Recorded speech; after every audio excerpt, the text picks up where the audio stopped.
Aku pernah berpikir diam adalah cara paling aman untuk bertahan dalam pernikahan. Aku memilih tidak banyak bertanya, tidak banyak menuntut. Aku biarkan dia merasa benar, merasa menang, merasa semuanya baik-baik saja. Setiap kebohongan kecil yang kutangkap, aku simpan sendiri. Setiap perubahan sikap yang terasa janggal, aku yakinkan diriku bahwa itu hanya perasaanku. Bukan karena aku tidak tahu. Aku tahu. Tapi aku berharap jika aku cukup sabar, semua ini akan berhenti dengan sendirinya. Sampai suatu hari aku sadar, diamku bukan lagi bentuk pengertian, melainkan izin baginya untuk terus berbohong. Dan di hari itu, aku tahu, aku tak bisa lagi menipu diriku sendiri. Cerita ini tidak berisi teriakan. Tidak ada adegan saling menyalahkan. Tidak juga pengkhianatan yang langsung terbongkar. Ini adalah kisah tentang pernikahan yang perlahan berubah asing. Tentang dua orang yang tinggal di rumah yang sama, namun berjalan dengan hati yang semakin berjauhan.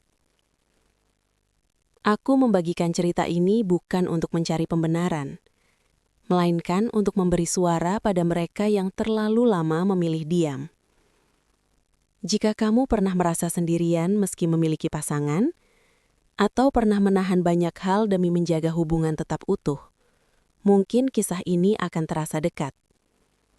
Dan jika cerita-cerita seperti ini penting untuk terus ada, dukungan kecilmu lewat subscribe atau like akan sangat berarti agar channel ini bisa terus berbagi.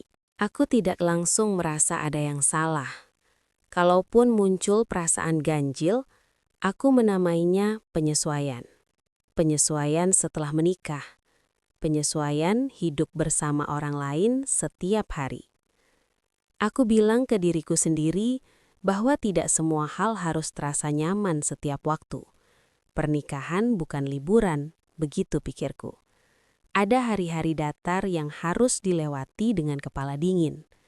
Aku berusaha adil pada diriku sendiri dan pada pernikahan kami.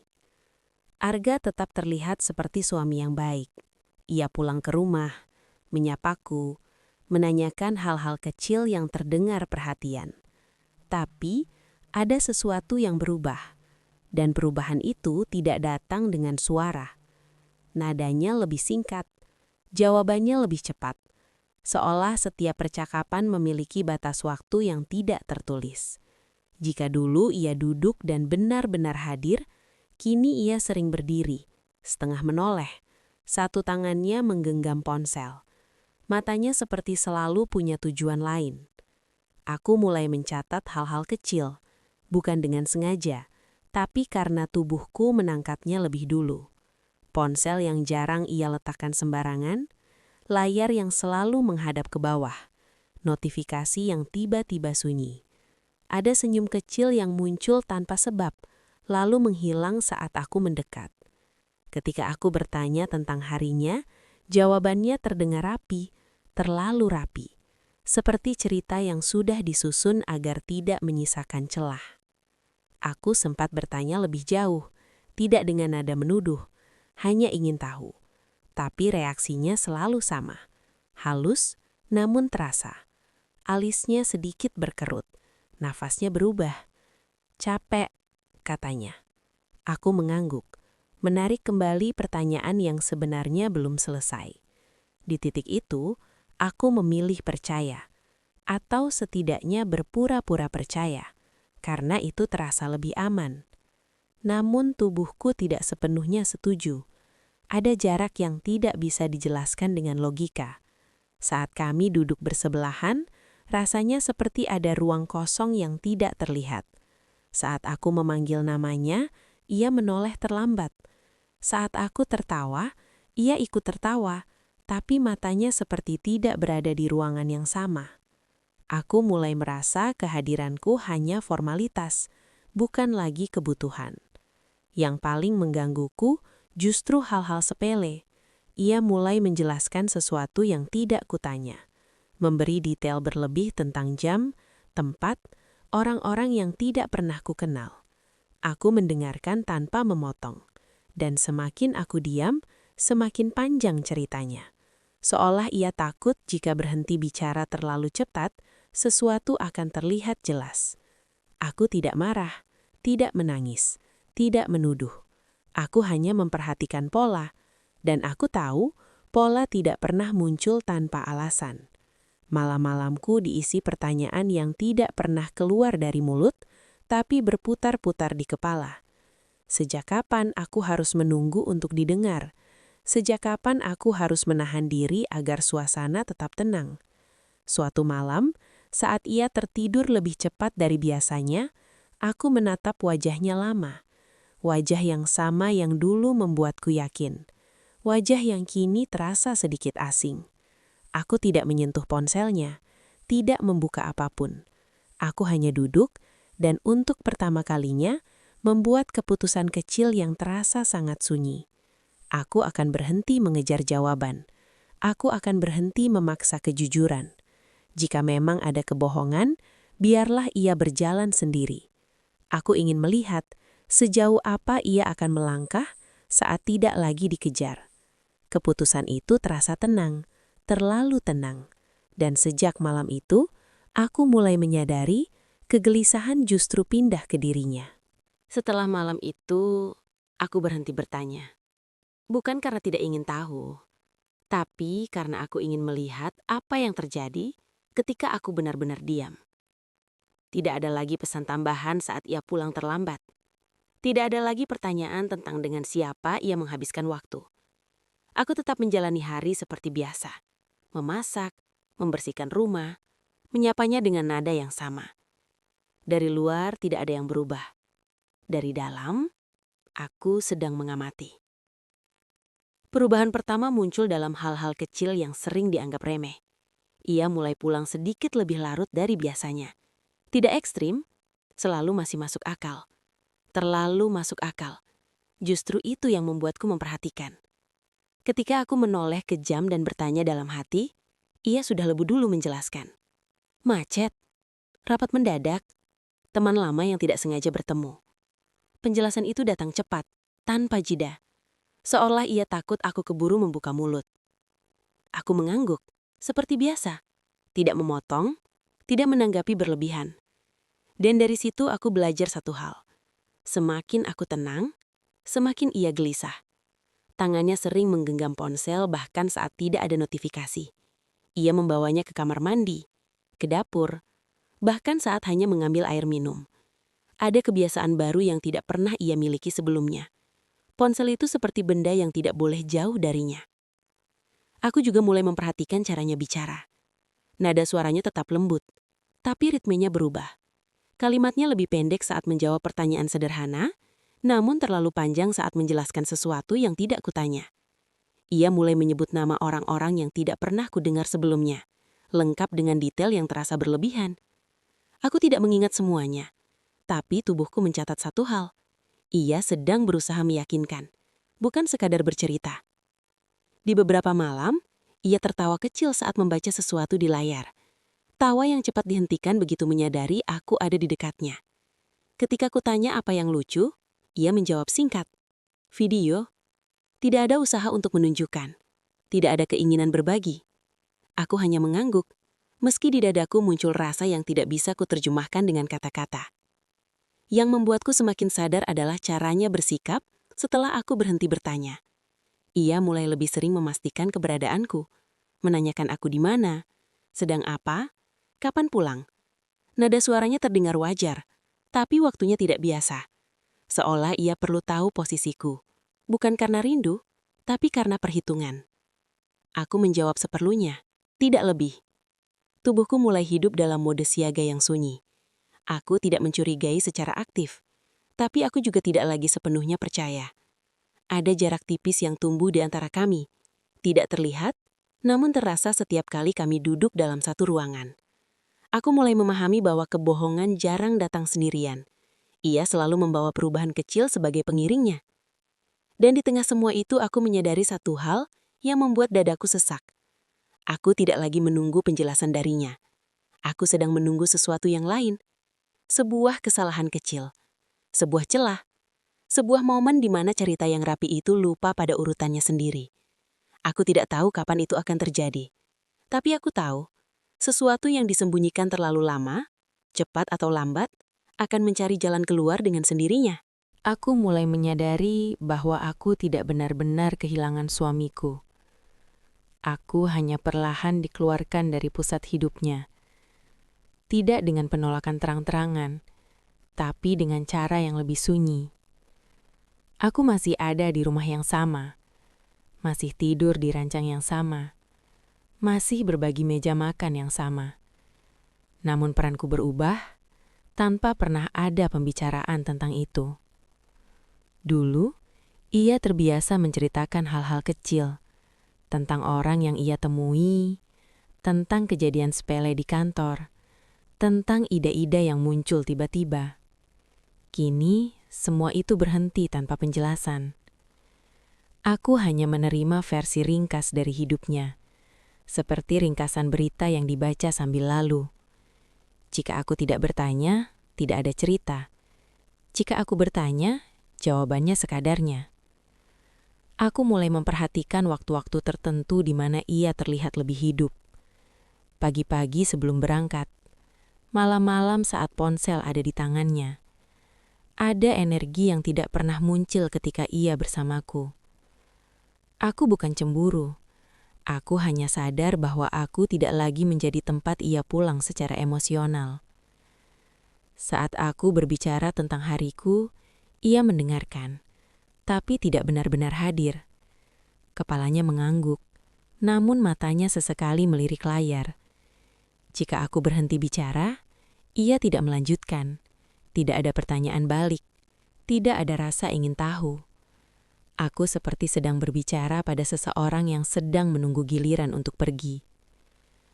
Aku pernah mencoba mendekat dengan cara yang lembut, mengajaknya makan di luar, mengajaknya berbincang sebelum tidur.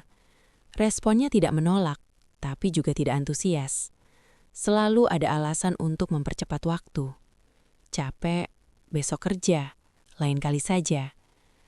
Kata-kata itu terdengar biasa, tapi jika diulang terlalu sering, ia berubah menjadi dinding. Yang paling menyakitkan adalah ketika aku menyadari bahwa aku mulai menyaring ceritaku sendiri. Aku memilih mana yang layak disampaikan, mana yang tidak penting. Aku berhenti berbagi hal-hal yang membuatku bersemangat, karena aku tahu ia tidak akan benar-benar mendengarkan. Di titik itu, aku bukan lagi pasangan. Aku hanya penghuni rumah yang kebetulan dikenal. Aku masih berusaha rasional. Aku bilang ke diriku bahwa semua pernikahan pasti mengalami fase seperti ini, bahwa tidak adil menuntut perhatian penuh setiap waktu. Tapi, ada suara kecil di dalam diri yang terus bertanya, sejak kapan kehadiranku menjadi sesuatu yang opsional? Di beberapa malam saat kami duduk di ruangan yang sama tanpa saling bicara, aku merasa seperti orang asing yang menunggu izin untuk masuk ke hidupnya. Aku tidak tahu persis kapan perubahan ini dimulai. Tapi aku tahu satu hal dengan pasti. Ketika seseorang tidak lagi menjadikanmu prioritas, tubuhmu akan mengetahuinya lebih dulu, jauh sebelum pikiranmu siap menerima kenyataan itu. Aku tidak pernah berniat mencari bukti. Bahkan di saat rasa tidak nyaman itu semakin sering muncul, aku tetap menjaga satu batas yang tidak ingin kulewati. Aku tidak memeriksa ponselnya, tidak membaca pesannya, tidak mengikuti gerak-geriknya secara diam-diam. Ada bagian dari diriku yang masih ingin percaya bahwa jika aku tidak mencari, maka tidak ada yang perlu kutemukan. Malam itu berjalan seperti malam-malam sebelumnya. Kami makan tanpa banyak bicara. Ia terlihat lelah, tapi bukan lelah yang ingin dibagi. Setelah itu, ia duduk di sofa. Ponsel di tangannya, matanya fokus pada layar. Aku membersihkan dapur, lalu kembali ke ruang tamu. Di saat itulah ponselnya bergetar dan ia sedang tidak berada di dekatnya. Aku tidak langsung menoleh. Getaran kedua membuatku refleks melihat ke arah meja. Layar ponsel menyala, cukup terang untuk menampilkan satu nama yang tidak kukenal. Bukan nama kontak, hanya rangkaian angka. Pesannya singkat. Udah sampai? Tidak ada emoji, tidak ada basa-basi. Kalimat yang terasa terlalu akrab untuk sekedar formalitas. Jantungku tidak berdegup kencang, tidak juga terasa panas. Yang kurasakan justru dingin, seperti sesuatu yang akhirnya menemukan bentuknya. Aku tidak menyentuh ponsel itu, tidak membukanya. Aku hanya menatap layar sampai redup dengan sendirinya. Ada bagian dari diriku yang ingin menyangkal, tapi tubuhku sudah lebih dulu mengerti. Saat ia kembali ke ruangan, aku tidak langsung menatapnya. Aku bertanya hal lain dengan nada biasa. Ia menjawab cepat, terlalu cepat. Aku memperhatikan caranya duduk, caranya meletakkan ponsel, caranya menghindari arah pandangku. Semua geraknya tampak normal jika dilihat sekilas, tapi terasa berbeda jika diperhatikan dengan tenang. Aku menunggu, bukan untuk memancing pengakuan, tapi untuk melihat apakah ia akan memilih jujur tanpa diminta. Beberapa menit berlalu. Tidak ada apa-apa. Tidak ada penjelasan, tidak ada cerita tambahan. Seolah tidak ada pesan yang baru saja muncul di hidup kami. Di dalam kepalaku berbagai kemungkinan muncul dan tenggelam. Teman kerja, urusan sepele, salah kirim. Alasan-alasan itu terdengar masuk akal, tapi anehnya tidak satu pun menenangkan. Aku menyadari sesuatu yang sederhana namun berat. Jika semua ini tidak berarti apa-apa, ia tidak akan setegang itu. Malam itu aku tidur di sampingnya dengan mata terbuka. Nafasnya teratur, tubuhnya tenang. Sementara aku terjaga, bukan untuk menyusun rencana, tapi untuk menerima satu kenyataan kecil yang perlahan mengeras. Aku tidak sedang mencari kebenaran. Kebenaranlah yang sedang mendekat dengan caranya sendiri. Dan aku tahu, setelah malam itu, tidak ada lagi yang benar-benar sama. Aneh rasanya menyadari bahwa setelah melihat tanda yang begitu jelas, aku justru tidak melakukan apa-apa. Tidak bertanya, tidak menyinggung pesan itu, tidak juga menjaga jarak. Keesokan harinya, aku bangun seperti biasa, menyiapkan sarapan, menanyakan hal-hal kecil yang aman. Ia menjawab dengan nada normal, seolah malam sebelumnya tidak pernah terjadi. Dan aku membiarkannya. Di kepalaku, aku mulai menyusun pembelaan yang bahkan tidak ia minta. Aku berkata pada diriku sendiri, bahwa mungkin aku salah paham. Bahwa satu pesan tidak bisa dijadikan dasar untuk mencurigai segalanya. Aku menuduh diriku sendiri terlalu sensitif, terlalu cepat menyimpulkan. Anehnya, menyalahkan diri sendiri terasa lebih ringan daripada menerima kemungkinan bahwa aku sedang dibohongi. Aku tetap memperlakukannya dengan baik. Aku masih menunggunya pulang, masih menyiapkan makan malam, masih bertanya apakah ia lelah. Semua kulakukan dengan gerakan yang sama seperti sebelumnya. Hanya saja, ada jarak tipis di dalam dadaku yang tidak bisa kututup. Setiap kali ia tersenyum, aku bertanya dalam hati, apakah senyum itu untukku, atau untuk seseorang yang tidak pernah kusebut namanya? Ia tampak lebih tenang setelah malam itu, tidak lagi terlihat setegang sebelumnya. Seolah ia merasa aman, yakin bahwa tidak ada yang berubah. Aku memperhatikan hal itu dengan perasaan campur aduk. Ada bagian dari diriku yang berharap aku salah. Ada bagian lain yang mulai memahami bahwa diamku telah memberinya ruang untuk bernafas lebih lega. Aku mulai menyadari betapa seringnya aku melindunginya, bahkan dari pikiranku sendiri. Setiap kecurigaan yang muncul, segera ku tepis dengan alasan yang terdengar masuk akal. Aku mengingat kembali semua kebaikannya, semua masa lalu yang terasa nyata, seolah itu cukup untuk menutup apa yang sedang terjadi sekarang. Aku takut, jika aku berhenti membelanya, maka semua akan runtuh sekaligus.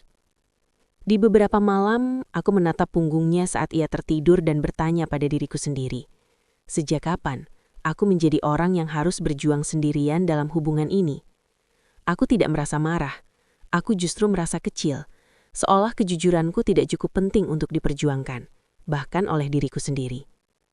Aku mulai mengerti bahwa membiarkan seseorang merasa aman dalam kebohongannya adalah bentuk pengkhianatan yang paling sunyi. Bukan hanya pada hubungan, tapi pada diri sendiri. Namun saat itu, aku belum siap menghentikannya. Aku masih berdiri di antara dua ketakutan. Takut kehilangan dia dan takut menghadapi kebenaran. Dan selama aku masih berdiri di sana, kebohongan itu terus berjalan, tanpa hambatan, tanpa suara. Aku tidak merencanakannya. Hari itu tidak istimewa. Aku keluar rumah lebih awal karena ada urusan yang harus kuselesaikan sendiri. Jalanan biasa saja. Cuaca pun tidak memberi tanda apa-apa.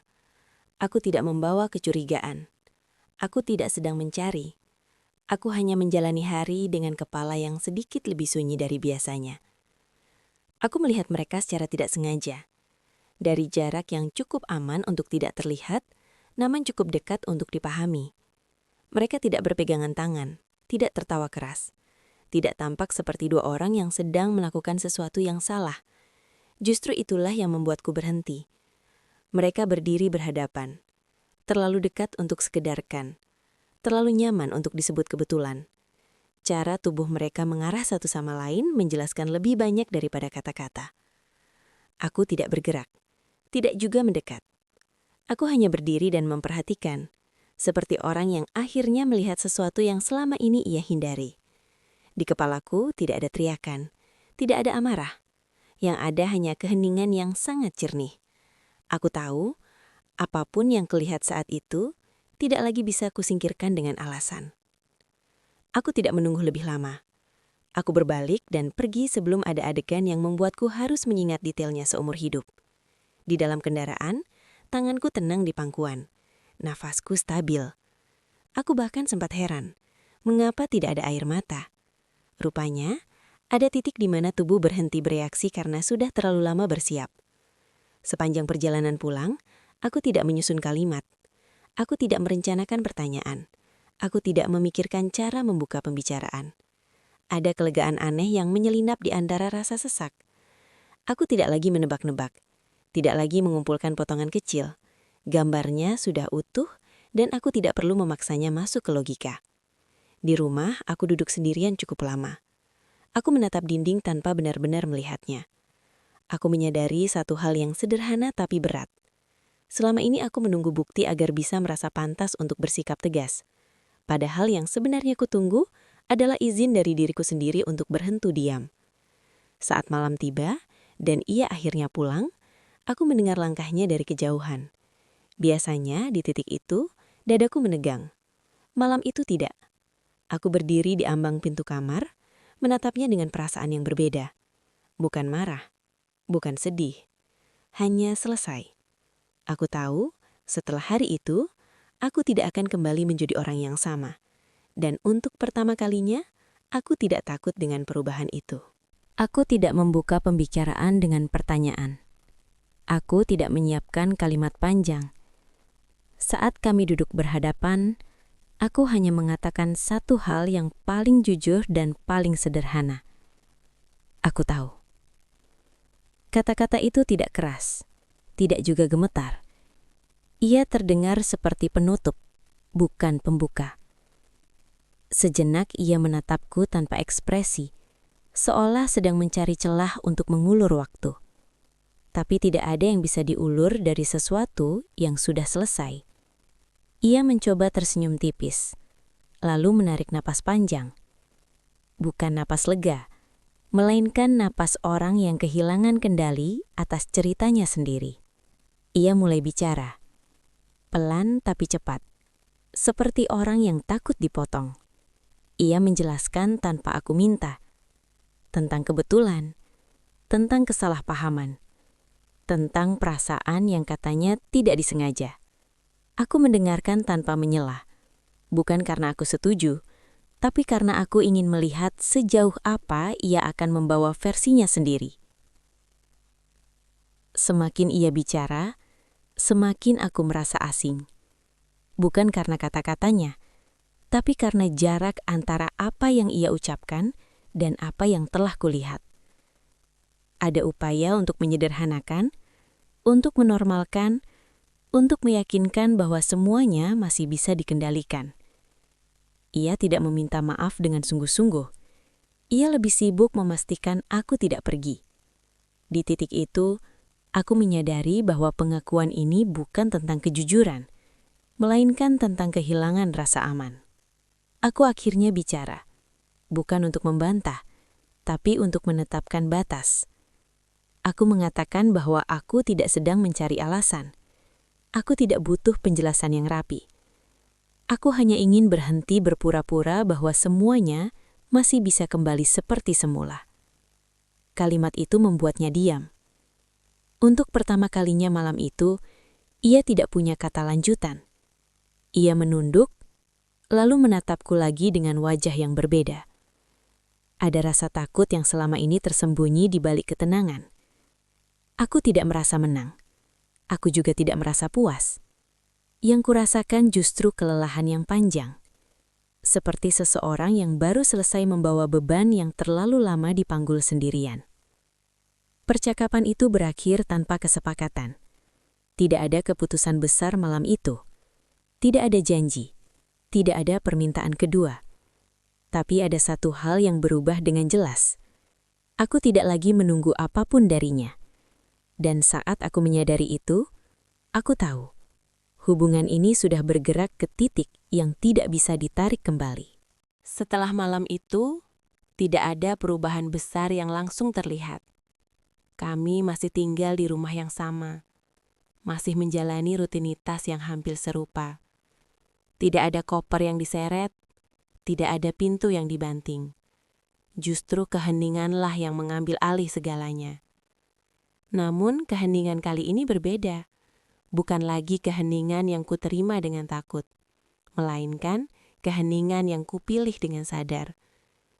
Aku berhenti menunggu sikap darinya, berhenti menafsirkan nada suaranya, berhenti berharap ia akan tiba-tiba menjadi versi yang pernah kukenal. Aku mulai memperhatikan diriku sendiri dengan cara yang selama ini tidak pernah kulakukan. Aku bertanya pada diriku, apa yang sebenarnya kuinginkan? Bukan apa yang bisa kuterima. Pertanyaan itu terasa sederhana, tapi jawabannya tidak pernah benar-benar kuberi ruang sebelumnya. Aku mulai mengembalikan batas-batas kecil yang sempat hilang. Aku tidak lagi menyesuaikan jadwalku hanya agar cocok dengannya. Aku tidak lagi menahan cerita agar suasana tetap tenang. Jika aku lelah, aku bilang lelah. Jika aku tidak ingin bicara, aku memilih diam tanpa rasa bersalah. Anehnya, semakin aku jujur pada diriku sendiri, semakin aku merasa utuh, meski hubungan kami justru terasa semakin jauh. Ia menyadari perubahan itu. Aku tahu dari caranya menatap, dari pertanyaannya yang terdengar hati-hati. Tapi aku tidak lagi tergesa menjelaskan. Aku tidak sedang menghukumnya. Aku hanya berhenti menyelamatkan sesuatu yang sudah lama tidak menyelamatkanku. Di titik itu, aku paham bahwa memilih diri sendiri bukan berarti membenci orang lain. Itu hanya berarti aku berhenti mengorbankan diriku untuk kebohongan yang bukan milikku. Aku tidak tahu bagaimana akhir dari hubungan ini akan tertulis. Aku juga tidak merasa perlu mengetahuinya sekarang. Yang ku tahu, aku tidak lagi kecil di hadapan rasa takut. Aku tidak lagi bernegosiasi dengan luka. Untuk pertama kalinya sejak lama, aku merasa tenang dengan keputusanku sendiri. Dan ketenangan itu tidak datang dari kepastian, melainkan dari keberanian untuk jujur pada diri sendiri, apapun konsekuensinya. Tidak semua luka datang dengan suara keras. Ada luka yang tumbuh perlahan, dari terlalu sering menahan diri, dari terlalu lama memilih diam demi menjaga sesuatu tetap utuh. Aku belajar bahwa kesabaran tanpa batas bukan selalu kebijaksanaan. Kadang itu hanya cara halus untuk menunda kejujuran pada diri sendiri. Membiarkan seseorang merasa menang tanpa pernah diminta bertanggung jawab, perlahan menggerus harga diri kita sendiri, bukan karena kita lemah, tapi karena kita terlalu berharap bahwa cinta akan cukup untuk mengubah segalanya. Padahal, cinta tanpa kejujuran hanya akan menyisakan kebingungan dan kelelahan yang tidak terlihat. Aku tidak bercerita untuk mengajari siapapun harus pergi atau bertahan. Setiap orang punya perjalanan dan keputusan masing-masing. Tapi jika ada satu hal yang kupelajari, itu adalah pentingnya mendengarkan diri sendiri sebelum semuanya terlambat. Perasaan yang terus diabaikan tidak akan hilang. Ia hanya menunggu waktu untuk muncul dengan cara yang lebih menyakitkan. Jika kamu sedang berada di posisi yang sama, merasa sendirian dalam hubungan yang seharusnya berdua, Ingatlah bahwa memilih diri sendiri bukanlah bentuk egoisme. Itu adalah bentuk tanggung jawab paling jujur yang bisa kita ambil untuk hidup kita sendiri. Terima kasih sudah mendengarkan cerita ini sampai akhir. Jika kisah seperti ini terasa dekat dan berarti, dukungan kecilmu dengan menekan subscribe atau membagikan video ini akan sangat membantu channel Kisah Janji Retak untuk terus menghadirkan cerita-cerita yang mungkin tidak pernah terucap, tapi dirasakan banyak orang. Sampai bertemu di kisah berikutnya.